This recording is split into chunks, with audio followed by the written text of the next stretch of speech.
Sehingga sebelum sholat atau waktu subuh kita harus selesai, Mbak. Kita hitung dari misalkan jam 8, 9, 10, 11, 1, 2, 3 atau jam 4 sekitar 8 jam kita silem di dalam air. Namun tergantung kepada niat kita, tergantung kepada masa kita, tergantung kepada kekebalan kita, tergantung kepada kebutuhan kita. Kadang-kadang sekitar 3 jam atau 2 jam atau 5 jam, 7 jam juga banyak yang teman-teman merasa cukup. Ada pula yang sampai pagi, sehingga tergantung kepada kepuasan orang-orang yang mencapai tujuan tersebut. Kemudian kita akan bercerita apa susahnya kita masuk kali yang mana dianggap kali yang sakral atau kali yang tidak dijamak orang di waktu malam. Biasanya kali-kali yang dalam itu pasti sensitif dengan banyak hewan-hewan yang ada di dalam air seperti ikan. Dan ikan itu pun juga beraneka ragam. Banyak macam-macam jenis ikan. Ada yang namanya ikan citul, ada yang namanya ikan padi, akan yang namanya ikan lele, ikan kutuk, dan banyak sekali ikan-ikan yang berada di dalam sungai tadi atau kali tadi. Sehingga apabila kita telanjang, otomatis bangsa yang sepertinya ikan itu, maka mereka akan menggigit-gigit semuanya. Karena yang namanya manusia itu punya rasa asin, Mbak. Rasa asin itu, ikan-ikan itu senang sekali mencubit-cubit kulit-kulit kita. Terus bagaimana kalau misalkan kita telanjang, si ikan-ikan itu akan condong menuju kepada area sensitif kita atau alat vital kita atau alat kelamin kita. Sehingga banyaknya ratusan bahkan mungkin ribuan yang mana ikan-ikan itu sengaja menggigit-gigit kita, dan itu dapat dipastikan. Setiap orang masuk ke kali kalau waktu malam dan berjam-jam, pasti mereka sebagai santapan ikan-ikan yang ada di situ. Jika pada saat kita mengadakan yoga tersebut, maka hampir 90% yang menggoda bukan bangsa atra, bukan bangsa hewan yang melata seperti ular, namun semata-mata yang dipastikan yang menggoda adalah ikan-ikan kecil baik besar. Sehingga apabila kita dicubit-cubit ikan dari 1 kali, 2 kali, 3 kali, 4 kali dengan titik yang sama, maka kulit kita akan luka. Kalau kulit kita sudah luka, maka semakin senang bahwa ikan-ikan itu mencabit lagi hingga luka berdarah.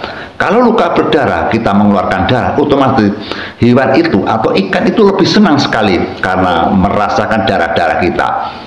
Terus bagaimana kita cara mengatasi, padahal kita kalau sudah masuk ke dalam yaitu kali itu, kita tidak boleh untuk lari, tidak boleh kita untuk menolak, kita harus diem, ning seperti banyu, nang seperti batu. Kita tidak boleh bergerak dan kita tidak boleh esrek bahasanya. Kalau manusia pada umumnya, apalagi kalau digigit-gigit ikan seperti itu kan, misalkan kita bisa merem gitu, tapi kan pikiran nggak bisa fokus, Mbak. Makanya yang kita pikirkan bahwa pertapa-pertapa yang sangat berat hanyalah topo silem atau topo kungkum. Kalau topo kambang artinya benar di perairan, benar di kali, tapi kan kumambang. Seperti pada saat Sunan Kalijogo diwejang oleh Sunan Bonang di atas perahu, itu kan di atas perahu. Karena godaan-godaan tidak begitu banyak, tetap bisa tenang.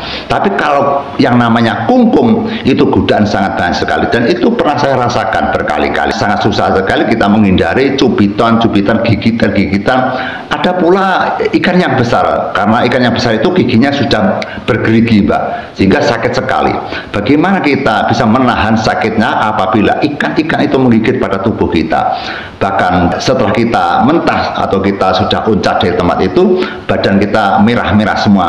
Kadang pula ada yang berdarah. Menyakitkan sekali bahwa ikan-ikan itu justru senang kepada alat vital kita. Kesulitan kita untuk menghindari, kita sulit sekali. Kalau alat vital kita atau kelamin kita dicubit-cubit atau digigit oleh bangsa-bangsa yaitu hewan seperti ikan-ikan kecil, dan jumlahnya otomatis kalau dikali tidak hanya puluhan, Mbak, bahkan ratusan. Jadi sepertinya hewan-hewan ikan itu senang sekali kepada kita-kita yang kungkum atau yang silem di dalam air itu. Itu jenengan apa bisa fokus, Mbak? Di dalam 1 jam 2 jam kita semakin gelisah, semakin gelisah, semakin gelisah. sangat gelisah sekali dan kita merasakan kesakitan dan kita tidak bisa fokus untuk bersembah kepada Tuhan, kita tidak bisa berfokus untuk mengucapkan doa kita tidak berfokus ke menyampaikan tujuan kita kepada Tuhan, justru kita hanya bisa merasakan bagaimana cara menghindari ikan yang mengganggu kepada konsentrasi kita. Namun apabila kita dengan khusyuk dan kita bisa bersembung dan kita bisa meyakinkan diri kita harus menahan, itu dianggap cobaan. Biarkan badan ini hancur, biarkan badan ini akan keroak atau lubang, atau mungkin kita akan mati, kita tetap duduk di situ, maka lama-lama ikan itu dengan kekuatan energi manusia, hewan itu akan pergi dengan sendirinya. Itu juga pernah saya alami, bahwa saya biarkan hingga saya kesakitan, saya hampir kita meringis-ringis.